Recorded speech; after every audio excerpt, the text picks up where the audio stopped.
Hello everyone, स्वागत है आप सभी का भूमिका चौहान चैनल पर। मेरा नाम है भूमिका चौहान।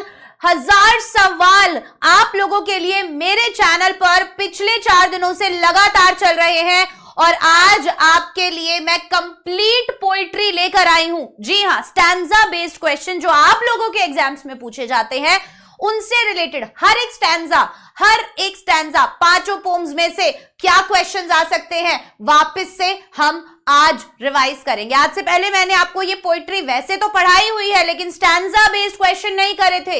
एग्जाम में आएंगे तो हम भी करके जाएंगे। चैनल पर नए हो सब्सक्राइब कर दो, वीडियो को लाइक कर दो, फटाफट से शुरू हो जाओ आज के पहले सवाल के साथ। माय मदर एट 66 से।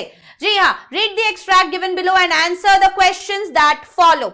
I looked again at her wan pale as a late winter's moon and felt that old familiar ache. My childhood's fear, but all I said was see you soon, Amma. All I did was smile, smile and smile. कमला दास के द्वारा लिखी गई कविता है। इस stanza से question पूछा जाए। First question, what was the poet's childhood fear? मुझे बताओ क्या था पोएट का childhood fear?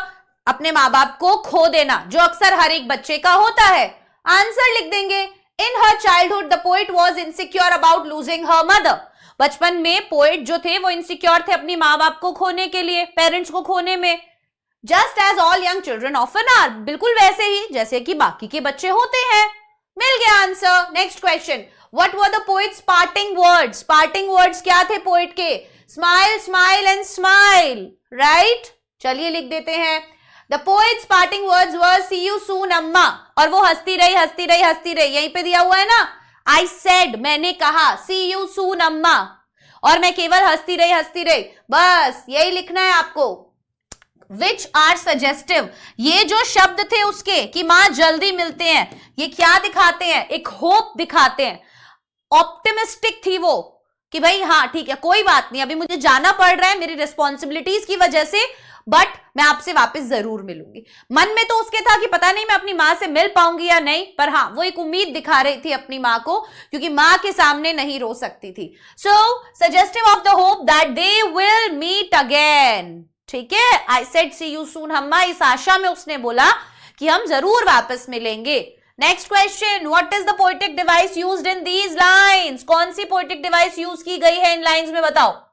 I looked at her wan pale as a late winter's moon. पहला तो हमें सीधा सीधा यहां पर सिमिली देखने के लिए मिलता है। बोलो, कंपैरिजन दो होते हैं, एक होता है हमारा मेटाफर, एक होता है हमारा सिमिली। क्या कर सकते हैं दोनों में? कंपैरिजन कर सकते हैं, लेकिन जब सिमिली की बात आती है तो एज और लाइक शब्द दिखाई देता है। दो चीजों की तुलना एज और लाइक की मदद से। वहीं पर मेटाफर आपको इनडायरेक्ट तरीके से एक तुलना करेगा, जैसे चांद सी महबूबा हो मेरी कब ऐसा मैंने सोचा था। तो यहां कंपैरिजन महबूबा का चांद से हुआ है, डायरेक्ट चांद सी। अगर मैं बोलूं चंदा है तू मेरा सूरज है तू, तो मैंने यहां पे क्या किया? मैंने उसको चंदा बोल दिया कि तू चंदा है। चंदा जैसा है नहीं बोला, मैंने बोला तू चंदा है, तू सूरज है। ये मेटाफर है। समझ गए डिफरेंस? बस लिख दो अपने आंसर में। सिमिली लिटरेरी डिवाइस यहां पर यूज हुआ है, जहां पर उन्होंने अपनी मां के डल फेस की तुलना की है to late winter's moon, late winter के मून के साथ। Moving to the next one, why did the poet smile and smile? Poet बार बार स्माइल और स्माइल क्यों कर रही थी? क्योंकि वो अपने अंदर का दर्द छुपाना चाहती थी। That was a fake smile basically.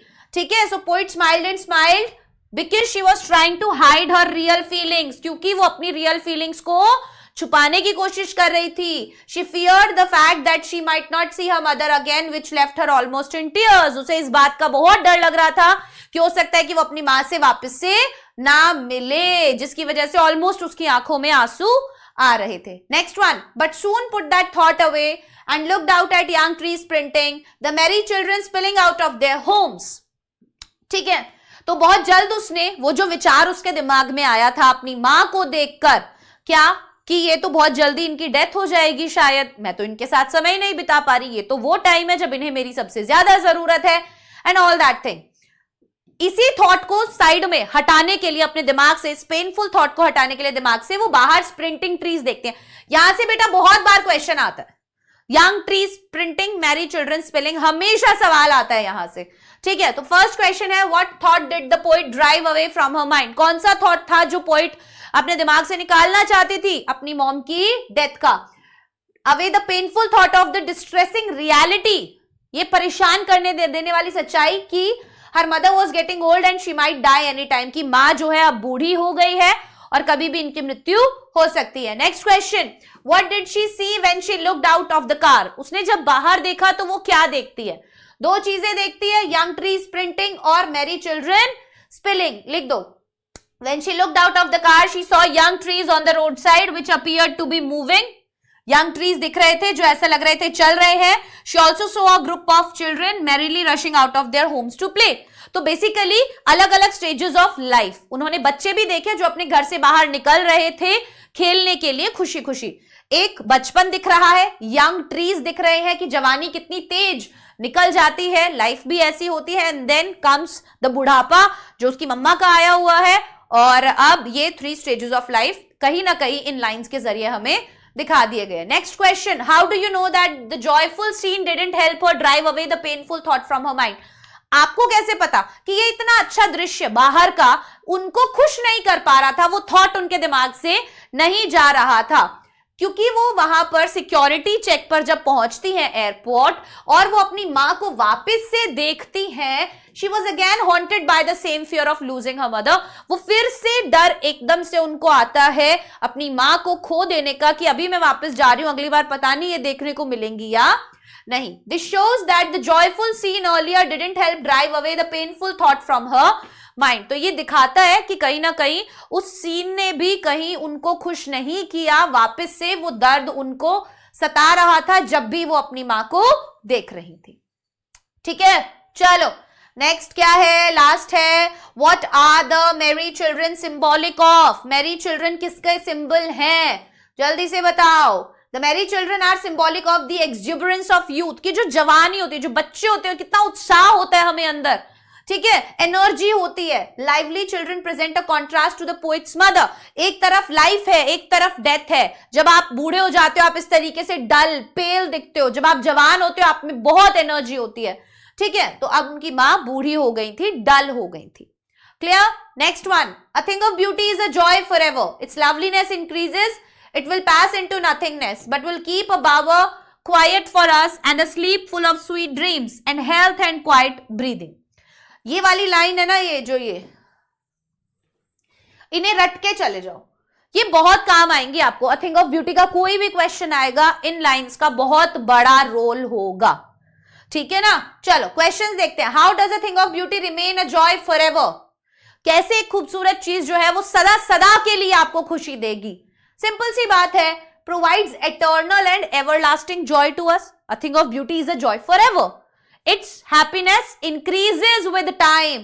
Whenever we are in pensive mood, bad mood लिख दो, तुम्हें ज्यादा वर्ड्स अगर ऐसे लगते हैं, whenever you are in a bad mood, we can relieve the joyful experience and happiness it gave us. तो हम क्या कर सकते हैं, हम relive कर सकते हैं उन joyful experiences को। क्या होता है, हमने कोई अच्छी यादें बिताई हैं, अच्छे समय बिताए, हम अक्सर उन अच्छे समय को याद करके खुश हो सकते हैं। तो अच्छी चीज कुछ भी हो सकती है कि यार पहाड़ों में गए थे, कितना सुंदर था ना वो सब, कितना अच्छा दृश्य था, याद कर सकते हैं ना। तो ब्यूटीफुल चीज कुछ भी हो सकती है, आपके लिए कुछ हो सकती है, किसी और के लिए कुछ हो सकती है। ठीक है, लेकिन वो ब्यूटीफुल चीज आपको लाइफ टाइम, आपको आज भी सनराइज देखना उतना ही अच्छा लग सकता है, आप उसके बारे में घर आके सोचोगे तो भी आप खुश होगे, और आप आज से 100 साल बाद भी सनराइज देखोगे तो भी आपको उतनी खुशी होगी। Getting my point? Next question, mention any 2 sources of joy which a thing of beauty provides to us. 2 sources बताने हैं जॉय के, खुशी के, जो अ थिंग ऑफ ब्यूटी हमें प्रोवाइड करती है। तो quiet bower to rest peacefully. Bower क्या होता है, शेड। ठीक है, एक ठंडक भरी, सुकून भरी, शांत छाया जैसे एक पेड़ के नीचे हमें मिलती है, वैसे ही खूबसूरत चीज जो है वो हमें पीस प्रोवाइड करती है, and a blissful sleep full of pleasant dreams, और एक खुश नींद, एक अच्छे स्वीट सपनों से भरी हुई नींद का जो अनुभव होता है, एक खूबसूरत चीज का भी अनुभव बिल्कुल वैसा ही होता है। ठीक है, चलिए next question.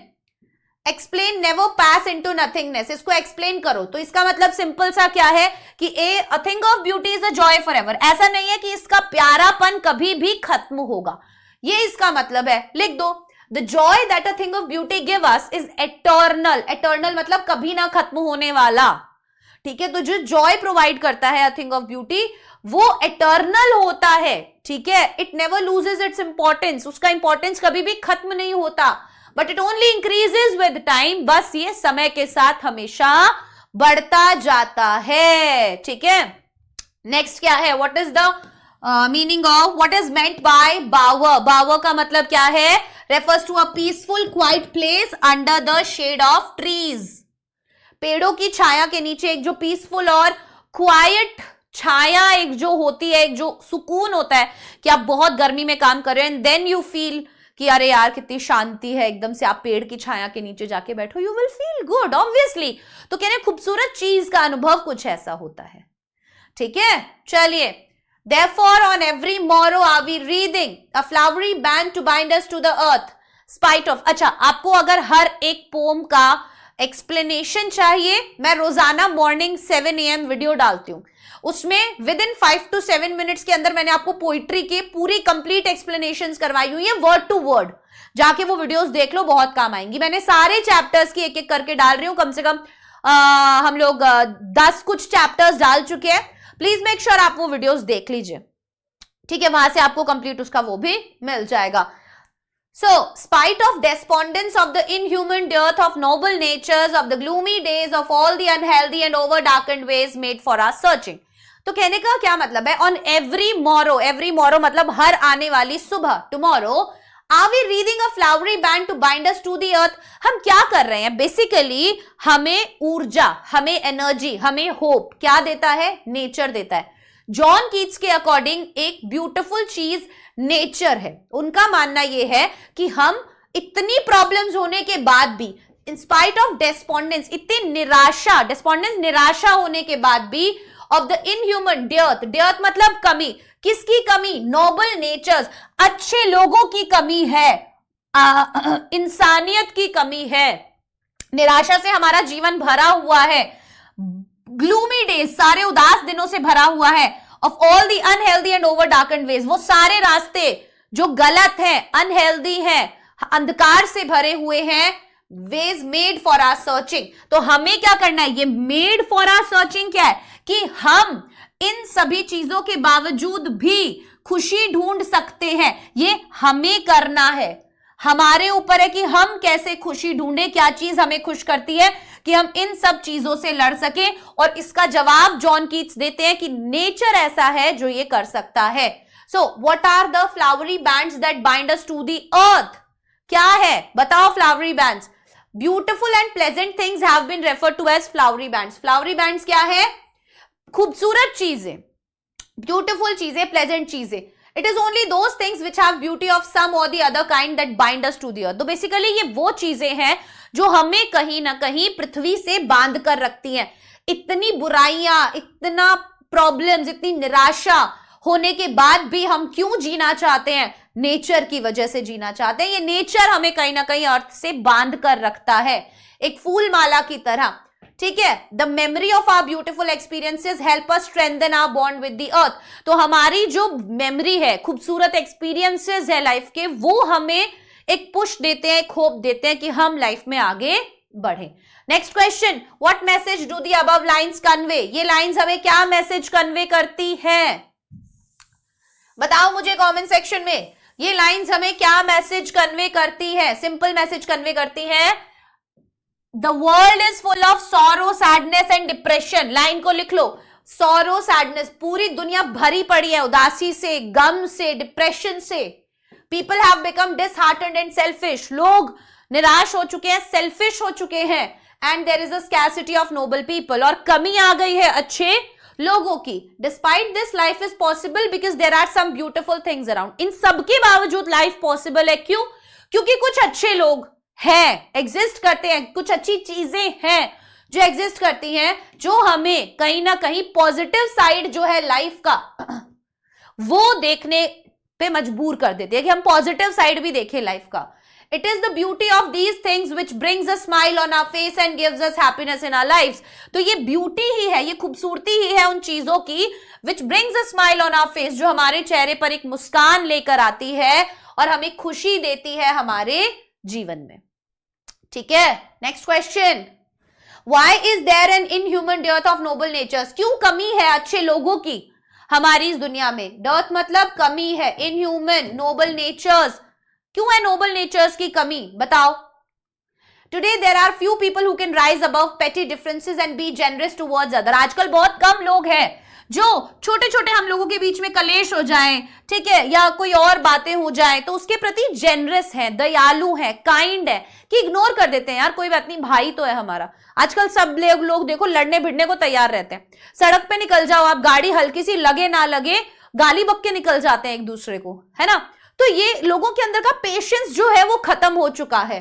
So these days people are mostly selfish and do not think about others. तो आजकल जो लोग हैं वो ज्यादातर सेल्फिश हैं और दूसरों के बारे में नहीं सोचते हैं। Next one, what do you understand by unhealthy and over darkened ways? क्या समझते हैं आप अनहेल्दी और ओवर डार्कन्ड वेज से? सी, क्या समझते हैं? The unhealthy and over darkened ways refers to the difficulties and misfortunes in our life. क्या समझते हैं हम? वो डिफिकल्टीज और वो मिसफॉर्चून्स जो हमारी लाइफ में आते हैं, ठीक है। And the dishonest and unfair means people adopt to achieve their goals. और वो सभी तरीके, गलत तरीके, बेईमान तरीके जो लोग अपनाते हैं अपने गोल को अचीव करने के लिए, ये है सारे अनहेल्दी और ओवर डार्कन्ड वेज, ठीक है। वो सभी गलत रास्ते, तो कभी नहीं अपनाने चाहिए गलत रास्ते लाइफ में। चलो आगे बढ़ जाते हैं। Yes, some shape of beauty moves away the pall from our dark spirits. अब हमेशा क्या होता है कि एक उम्मीद की किरण, that is some shape of beauty, कोई एक उम्मीद की किरण ऐसी जरूर होती है जो अंधकार के ये बादल जो है moves away the pall from the dark spirits, हमारी अंधकार भरी जो ये स्पिरिट है, आत्मा है, रूह है, जो सैड है, डिप्रेस्ड है, उसको कोई एक किरण ही होती है उम्मीद की जो कहीं ना कहीं जीने की क्या दे देती है? एक उम्मीद दे देती है। वो उन अंधकार के बादलों को हटा देती है। So how does beauty help us when we are burdened with grief? कैसे ब्यूटी हमारी मदद करती है जब हम दुख में हैं, बताओ। Whenever we look at beautiful object, जब भी हम खूबसूरत चीजों को देखते हैं, we are filled with comfort and joy, तो ऑब्वियसली हमें बहुत कंफर्ट और खुशी महसूस होती है। When we are burdened with grief, जब हम दबे हुए हैं बोझ के तले, उदासी के, a thing of beauty comes as a ray of hope। तो जो एक thing of beauty है वो एक उम्मीद की किरण की तरह आती है and makes us forget our sorrow, और कहीं ना कहीं हमें हमारी उदासियों से दूर ले जाती है, भुला देती है, सफरिंग से कुछ समय के लिए, बेशक कुछ समय के लिए। हम बहुत उदास होते हैं, मम्मी कहती है जा बाहर घुमा थोड़ी देर, बेशक आप कुछ देर के लिए ही शांत हुए बट आप हो गए, आपको अच्छा लगा, है ना। Next question, explain some shape of beauty. क्या मतलब है इसका? Beauty is an abstract idea and has no specific shape. Beauty क्या है? एक एब्स्ट्रैक्ट आइडिया है। एब्स्ट्रैक्ट क्या चीजें होती है जिन्हें आप अपने 5 सेंसेस के जरिए नहीं फील कर सकते हो, ठीक है। जैसे ऑनेस्टी, ऑनेस्टी को देख सकते हो, सुन सकते हो, बोल सकते हो, टच कर सकते हो, नहीं ना। So that is abstract idea. तो कहते हैं कि ब्यूटी भी एक एब्स्ट्रैक्ट आइडिया है जिसका कोई स्पेसिफिक शेप नहीं है, हर इंसान के लिए अलग हो सकता है। एक भूखे आदमी को खाना दिख जाए वो उसका सबसे अच्छा मोमेंट होगा, है ना। So the poet here means beauty in some form or some beautiful object which pleases us. तो ब्यूटी जो है वो किसी एक फॉर्म में होती है जो हमें प्लीज करे, हमें उस डिप्रेशन से दूर ले जाए। जैसे हमारे दोस्त, हम उदास होते हैं, दोस्तों के पास चले जाते हैं, वो हमारे लिए ब्यूटीफुल चीजें हैं भाई। उनका प्यारापन समय के साथ बढ़ता है, घटता नहीं है ना। वही बात है। Next one, identify the figure of speech in the above lines. क्या फिगर ऑफ स्पीच है? तो बेसिकली मेटाफर यूज हुआ है, ठीक है। Our souls are filled in sadness and disappointment which are compared to pall or shroud covering the dead. आपने देखा होगा डेड बॉडीज को एक व्हाइट कवर से ढक दिया जाता है। तो यहां पर भी मेटाफर यूज है, कंपैरिजन किया गया है हमारी उदासी का। जो हमारा सोल है वो उदासी से, निराशा से भरा हुआ है, तो वो एक चादर है किसकी? दुख की। जैसे एक डेड बॉडी के ऊपर चादर होती है, सो वो उससे कंपेयर की हुई है। Why are our spirits referred to as dark, हमारे स्पिरिट्स को डार्क क्यों बोला गया है? क्योंकि हम बहुत निराश हैं, लाइफ में आसपास अच्छी चीजें हो ही नहीं रही है, डिसअपॉइंटमेंट मिल रहा है, अपने लोग अपने नहीं है, खुद के लोग छुरा घोप रहे हैं पीठ पे। Getting my point? So all these things, bad actions, our spirits are dejected due to extreme sadness. पहला पॉइंट, एक्सट्रीम सैडनेस की वजह से हम उदास हैं, and disappointment which may be the result of our own evil और bad actions, और वो निराशाएं जो कहीं ना कहीं परिणाम है हमारे खुद के इविल और बैड एक्शंस का, कि हमने कुछ गलत किया है जो अब हमें भुगतना पड़ रहा है। हम किसी के साथ बुरा करेंगे तो हम खुश नहीं रह सकते हैं, है ना? So poet refers to them as dark because of the hopelessness we feel. तो पोइट उन्हें डार्क बोलते हैं क्योंकि हम जो भी होपलेसनेस फील करते हैं उस वजह से। आई बात यहां तक समझ में? यहां तक क्लियर हुआ? आगे इसको पढ़ो और मुझे बताओ क्या समझ में आया। पानी पिया जाए इतनी सी देर में, फटाफट से बताओ यहां तक क्या समझ में आया।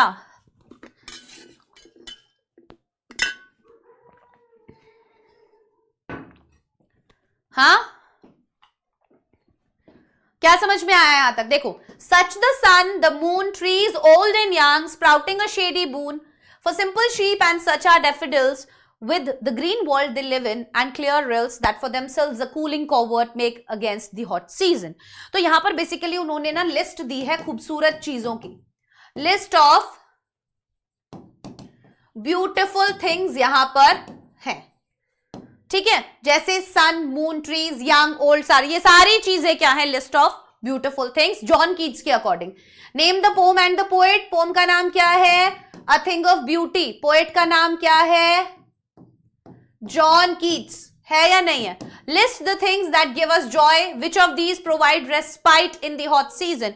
हमें वो लिस्ट देनी है उन चीजों की जो हमें जॉय प्रोवाइड करते हैं। Which of these provide respite in the hot season? तो बताओ। वेरियस ऑब्जेक्ट्स ऑफ नेचर जैसे कि sun, moon, old, young, trees in forest, daffodils, clear water streams gives us joy. सारी चीजें जो वहां लिखी हुई थी हमने लिख दी। Clear water streams, green surroundings और शेड ऑफ ट्री हमें क्या प्रोवाइड करती हैं? गर्मी से राहत, ठीक है? नेक्स्ट क्वेश्चन क्या है हमारा? चलो, describe the role of daffodils and clear rills. Daffodils, इसीलिए अब आपने एक चीज देखी कि पोम्स के अंदर हर एक वर्ड का मीनिंग आपको पता होना चाहिए कि राइटर ने ये वर्ड क्यों लिखा है।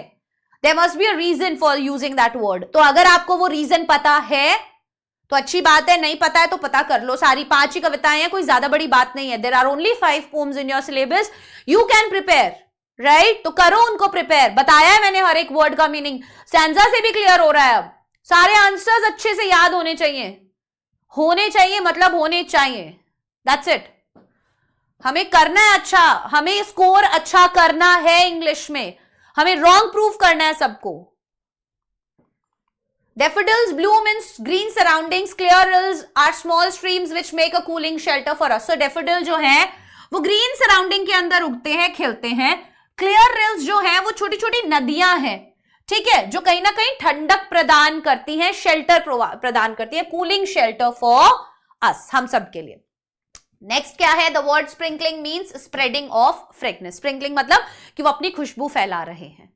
आगे बढ़ते हैं। And such too is the grandeur of the dooms. यहां से भी बहुत बार क्वेश्चन आता है। We have imagined for the mighty dead all lovely tales that we have heard or read, an endless fountain of immortal drink pouring unto us from the heaven's brink. अब यहां पर किन की बात हो रही है? और अलग अलग खूबसूरत चीजों की। जैसे ऊपर भी लिस्ट थी, ये भी लिस्ट है। क्या है ये? उन लोगों की कहानियां जिन्हें सुन के हमें मोटिवेशन मिलता है, उन लोगों की कहानियां जिन्हें सुन के हमारा दिल एकदम से, हमारा मन, हमारे अंदर एक जोश आ जाता है। हमें लगता है कि इन लोगों ने सोसाइटी के लिए कितना कुछ किया भाई, है ना? तो देखो, who are the mighty dead, how do we know about them? Mighty dead कौन है बेटा? माइटी डेड हमारे एंसेस्टर्स हैं, हमारे पूर्वज हैं, जिन्होंने बहुत बड़े बड़े काम के लिए किए, अपना सोचे बिना समाज का सोचा। Who were great in their own ways, जो अपने तरीके में, अपने आप में बहुत महान थे। Dead emperors have been referred to as mighty dead. और जो मर गए, जिनके बड़े बड़े साम्राज्य थे, ठीक है, वो भी क्या है? ब्यूटिफुल चीजों में काउंट किए गए हैं। क्यों उन्हें माइटी डेड बोला गया है? क्यों? We come to know about them by reading और हियरिंग वैलरस टेल्स, हमें उनके बारे में पता चलता है जब हम उनकी बहादुरी की कहानियां सुनते हैं। फॉर एग्जाम्पल झांसी की रानी, फॉर एग्जाम्पल हमारे भगत सिंह, ठीक है, हम इनकी कहानियां सुनते हैं तब हमें पता चलता है how great they were. So which speak of their innumerable sacrifices, अनगिनत सैक्रिफाइस जो उन्होंने की अपनी फैमिली के लिए, अपने खुद के लिए, अपने देश के लिए, right. So they are a source of motivation for all who go through them. तो ये सभी क्या है, एक सोर्स ऑफ मोटिवेशन है, ठीक है, उन सभी के लिए। हम कहीं भी आर्मी के किसी एक इंसान से बात करें या ऐसी किसी जगह पर जाएं जहां लोग शहीद हुए थे, हम उनकी कहानियां सुनते हैं, वी कैन रिलेट, हमारे अंदर एक जोश आ जाता है कि क्या इंसान है, क्या क्या किया उन्होंने, अकेले इतनी सेना को मारा, ऐसी बहुत सारी चीजें, राइट। एंडलेस फाउंटेन का मतलब क्या है? नेक्स्ट क्वेश्चन है, what image does the poet wants to convey that beauty is everlasting. क्या इमेज पोएट कन्वे करना चाहते हैं कि ब्यूटी जो होती है वो एवरलास्टिंग होती है? फटाफट से। एंडलेस फाउंटेन ऑफ जॉय जो है वो क्या है? कहीं ना कहीं एक इमेज है जिसे कन्वे किया जा रहा है कि ब्यूटी एवरलास्टिंग होती है। जैसे जो अमृत होता है, एंडलेस फाउंटेन है कि कभी ना खत्म होने वाला एक ऐसा फाउंटेन है। क्या है वो नेचर है, वो हमेशा आपको खुशी प्रोवाइड करेगा, ठीक है। Things of beauty are an eternal source of motivation. वैसे ही थिंग्स ऑफ ब्यूटी भी एक एटर्नल सोर्स है मोटिवेशन का, एक प्रीशियस गिफ्ट है भगवान की तरफ से, ठीक है, जो हमें इनफाइनाइट, अनगिनत, जिसको आप गिन भी नहीं सकते, वो प्लेजर और वो डिलाइट प्रोवाइड करता है, ठीक है। लास्ट है, what is the effect of the immortal drink. Immortal drink का क्या अफेक्ट होता है? The immortal drink that nature's endless fountain pours on us gives us immense joy and pleasure। तो इमॉर्टल ड्रिंक जो नेचर का एक ऐसा फाउंटेन है। So basically what is an immortal drink? Immortal drink basically is nature. Nature एक तरीके से अमृत है, और अमृत को पी लोगे तो सुकून ही मिलेगा, इमेंस जॉय, इमेंस प्लेजर मिलेगा, बस वही चीज बोली गई है, ठीक है। टेल्स और ग्रैंडियर, लास्ट क्वेश्चन का आंसर। स्टोरीज और मैग्निफिसेंस का हमें बताना था। Write down the words from the extract which means as in synonyms हमें बताने थे, ठीक है। Moving to the next one, keeping quiet से है ये। Now we will count to 12 and we will all keep still for once on the face of the earth. Let's not speak in any language. Let's stop for 1 second and not move our arms so much. ठीक है, तो क्या बनेगा कि आप ये बोल रहे हैं कि मैं 12 तक गिनूंगा और आप लोग कोई भी काम नहीं करेंगे, ठीक है, किसी भाषा में नहीं बोलेंगे हम, और सभी कुछ सेकंड्स के लिए हम चुप हो जाएंगे, शांत हो जाएंगे, अपने आर्म्स को मूव नहीं करेंगे। आर्म्स मूव करने का मतलब वो ये भी बोलते हैं कि इनएक्टिविटी नहीं बोल रहा मैं कि तुम्हें आइडियल बैठ जाना है। बेसिकली जो काम तुम करते हो तुम्हें इंट्रोस्पेक्ट करना है। तो इस पूरी कविता के अंदर एक थीम है जो बहुत ज्यादा रेलेवेंट है, दैट इज इंट्रोस्पेक्शन। क्या है वो थीम मेरे बच्चे? इंट्रोस्पेक्शन। देखो, how long does the poet want to stay still, कितनी देर तक वो बोलते हैं? तो बेसिकली बोलते हैं मैं 12 तक काउंट करूंगा। अब 12 का रेलेवेंस बहुत अलग अलग चीजों से हो सकता है। 12 ज़ोडिएक साइंस हो सकते हैं, दिन के 12 घंटे हो सकते हैं, साल के 12 महीने हो सकते हैं, कुछ भी हो सकता है। कहने का मतलब पूरे 12 घंटे, 12 महीने, 12 राशियों के लोग, सभी को वो स्टिल होने के लिए बोल रहा है। दैट मीन्स हम सबको वो एक ही काम करने के लिए बोल रहे हैं इतनी देर से, ठीक है। The poet exhorts each one of us to count to 12 and then be quite silent and motionless for a brief moment. ठीक है, कि एक क्षण के लिए आपको थोड़ा सा शांत हो जाना है। Whatever you are doing, stop that. उससे होगा क्या? भाईचारा बढ़ेगा। उससे होगा क्या? हम नेचर को नुकसान कम पहुंचाएंगे। उससे होगा क्या? हम अगर किसी का बुरा कर रहे हैं तो वो नहीं करेंगे, ठीक है। एक मौत के डर से हम न जाने क्या क्या कर रहे हैं, हम एटलीस्ट उसके बारे में सोचेंगे, अपने गिरेवान में झांक के देखेंगे। What does he hope to achieve by keeping quiet? क्या होप करते हैं वो कि शांत होके क्या अचीव होगा? ब्रदरहुड अचीव होगा, क्वाइट इंट्रोस्पेक्शन, आप देखोगे, थिंक करोगे, सोचोगे अपनी चीजों के बारे में कि आप सही कर रहे हो या नहीं। So he hopes to achieve and realise the value of quiet introspection. वो आशा करते हैं कि वो क्या अचीव करेंगे और क्या महसूस करेंगे? The value of quiet introspection, कि कितना इंपॉर्टेंट है बैठ के सोचना अपने कर्मों के बारे में। In this silence, we shall feel that all are together and will experience a strange feeling of togetherness. तो in this silence, इस silence में हमें ये महसूस होगा कि हम सब एक साथ हैं, because हम सब कोई गलत काम नहीं कर रहे हैं उस टाइम पे। We will experience a strange feeling of togetherness, और कहीं ना कहीं हमें एक अलग फीलिंग, एक होने की फीलिंग महसूस होगी। What does the poet mean by not move our arms so much? क्या मतलब है पोइट का यहां पर? Not move our arms so much क्या मतलब है? देखो, he means that we should not make any physical movement, as physical activity will stop or interrupt our introspection. हमें कोई physical movement नहीं करना। करने का physical movement कौन सा नहीं करना जिससे दूसरों को नुकसान हो रहा है, ठीक है? मुझे कुछ क्षण के लिए यह सोचना है क्या मैं जो करने जा रहा हूं वो सही है या नहीं। अगर आपको लगता है कि वो गलत है, वो मत करो। ये लगना कि मत करो, दैट इज इंट्रोस्पेक्शन। सोचो, हमेशा बोलते हैं बोलने से 2 बार पहले सोचो। क्यों सोचो? सामने वाले को बुरा लग सकता है। You can be rude to someone, ठीक है? वो हर्ट कर सकता है सामने वाले इंसान को। हमेशा देयर इज अ वे, हमेशा देयर इज अ टेक्निक, हमेशा देयर इज अ तरीका to convey each and everything you feel, right?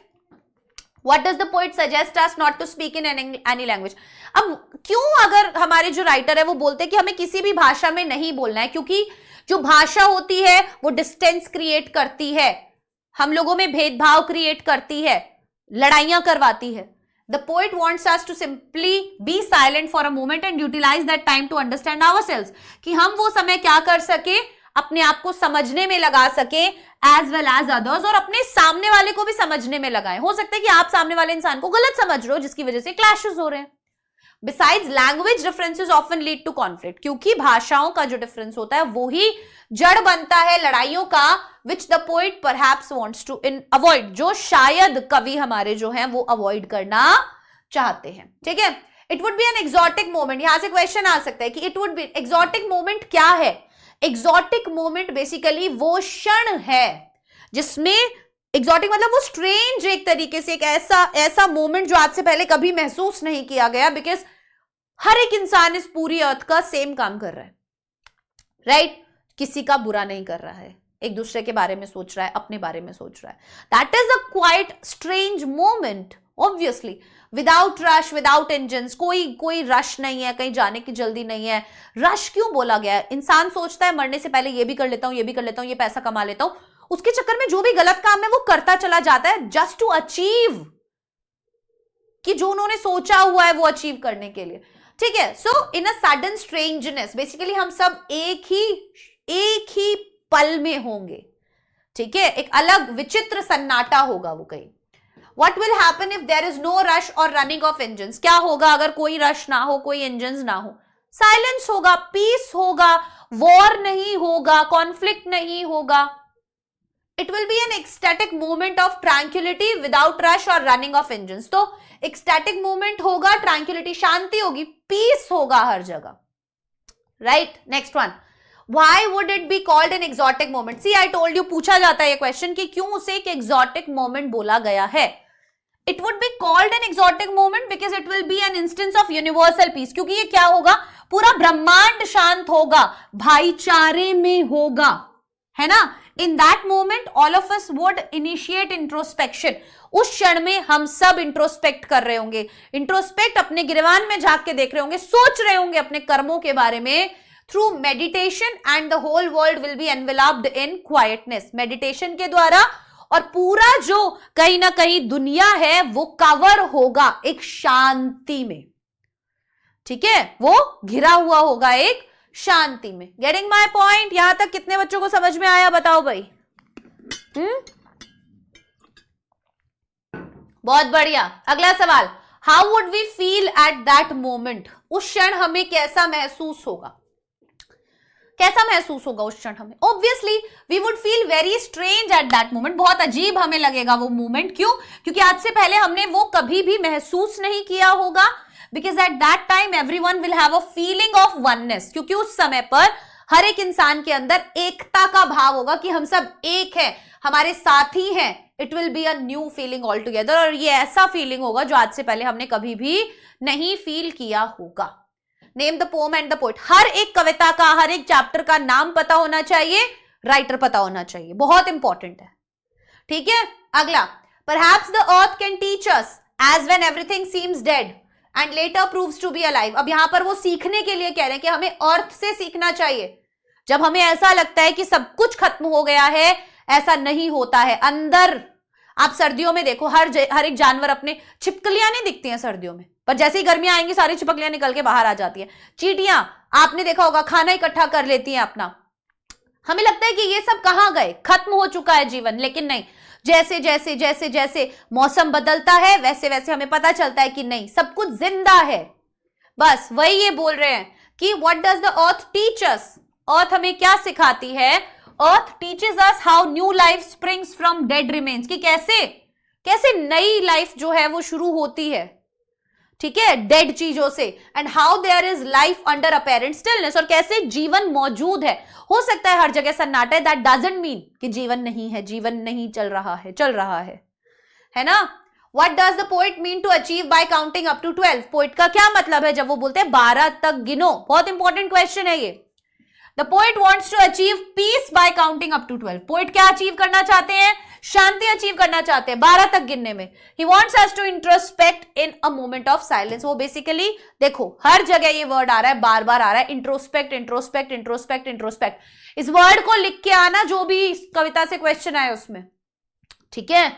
चलो, what is the significance of keeping quiet? बहुत इंपॉर्टेंट है, 2013 में पूछा भी गया था।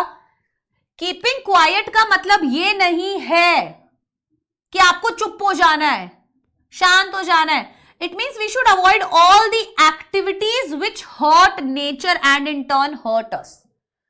अगेन, इसका मतलब आइडल बैठना नहीं है, इसका मतलब ऐसा नहीं है कि आपको शांत, इसका मतलब यह है कि हमें वो सब नहीं करना जिसकी वजह से अर्थ को नुकसान हो रहा है, जिसकी वजह से हमें खुद हर्ट हो रहा है, ठीक है।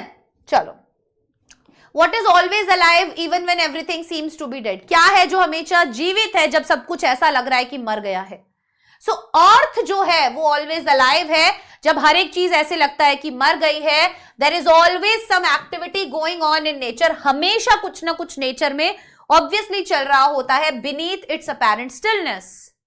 उसकी apparent शांति के अंदर नीचे हम देख सकते हैं कि जिंदगी चल रही है ना। कोई एक बीज है, हमने धरती के नीचे बो दिया उसको, दैट डजंट मीन कि वो कुछ नहीं है, वो अंदर ही अंदर ग्रो कर रहा है और कुछ दिनों में आपको दिख जाएगा वो ग्रो कर जाएगा। तो right, if we were not so single minded about keeping our lives moving and for once could do nothing, perhaps a huge silence might interrupt the sadness of never understanding ourselves and of threatening ourselves with death. So हम यहां पर selfish हैं basically. Single minded क्या होता है? Selfish. क्यों? हम सिर्फ अपने बारे में सोचते हैं, हमें सिर्फ अपने जीवन को चलाना है, हमें फर्क नहीं पड़ता कि हमारी वजह से कितने लोगों का नुकसान हो रहा है। Right, so whom does we refer to in the above lines? We का क्या मतलब है? We refers to the human beings who are always thinking about their own progress and advancement. तो we का मतलब क्या है? हम human beings हैं who are always thinking about their own progress, जो हमेशा केवल और केवल अपनी प्रोग्रेस के बारे में सोच रहे हैं, किसी और चीज के बारे में नहीं सोच रहे, एंड एडवांसमेंट। और हम क्या कर रहे हैं? अपनी लग्जरी, अपने कंफर्ट के लिए नेचर को भी नुकसान पहुंचा रहे हैं, है ना। तो हम सेल्फिश हैं। अगर हम ये सेल्फिश होना छोड़ दे तो नेचर को भी परेशानी नहीं होगी, हमको भी नहीं होगी। Why does the poet want us to do nothing for once? क्यों पोइट ये चाहते हैं कि हम कुछ ना करें एक बार के लिए? इंट्रोस्पेक्शन की वजह से।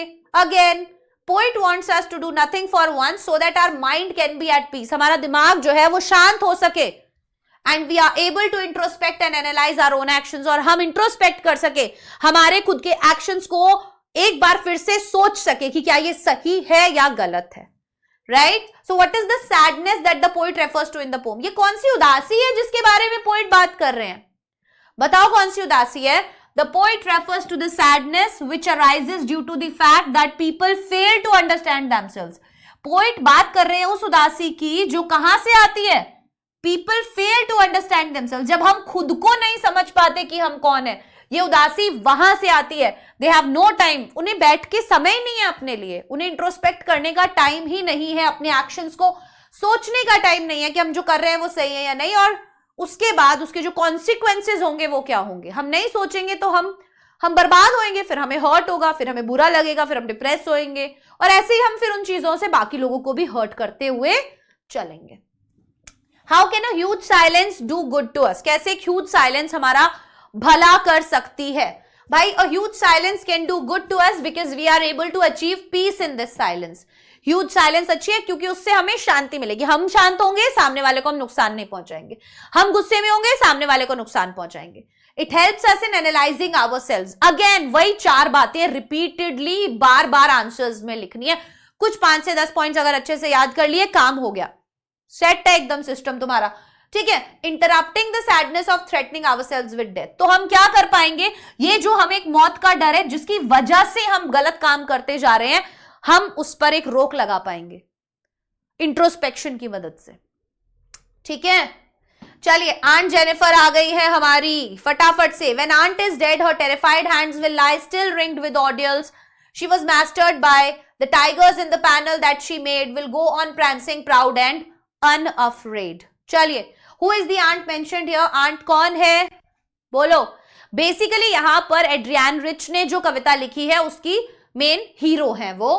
ठीक है, प्रोटैगनिस्ट है वो, हीरो है आंट जेनिफर टाइगर्स की. She is a woman going through unpleasant experience. वो एक ऐसी महिला है जिनकी लाइफ जो है वो अच्छी नहीं चल रही है, बहुत प्रॉब्लम्स है. पेट्रियार्की अगर हम देखें, पुरुष प्रधान समाज के अंदर कैसे वो शादी के बोझ तले दबी हुई हैं और बहुत ज्यादा ऑपरेशन उनके साथ हो रहा है, वो हमें देखने के लिए मिलता है उनकी मैरिड लाइफ में. Next one, why is she ringed with ordeals. ये याद होनी चाहिए चीजें आपको, क्वेश्चन आ जाए तुरंत आंसर लिख दो.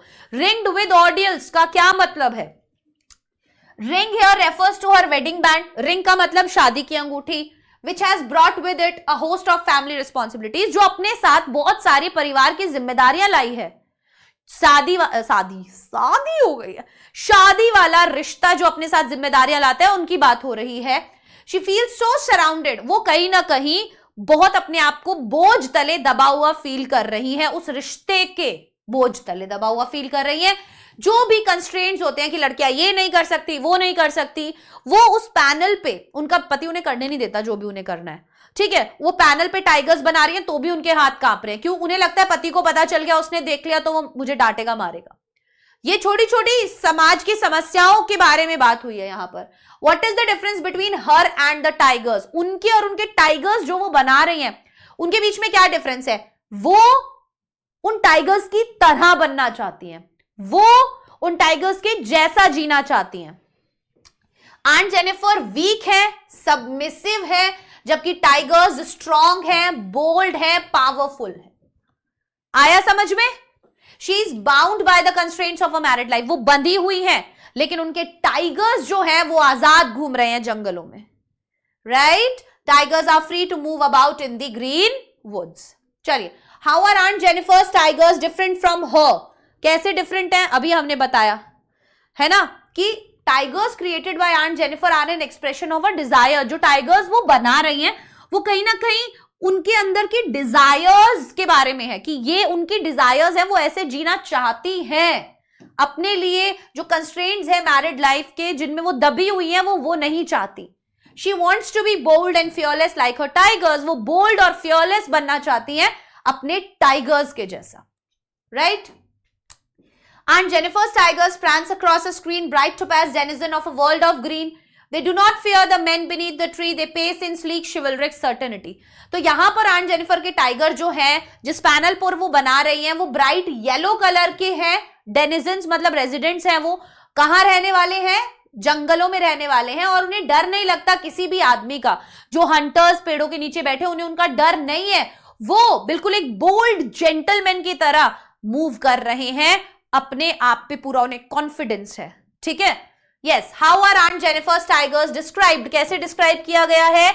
सबसे पहला, गोल्डन येलो कलर के वो हैं, ब्राइट टोपैज. दिख रहा है आपको? Across a screen, bright topaz denizens. तो ये मेटाफर है, कंपैरिजन किया गया है.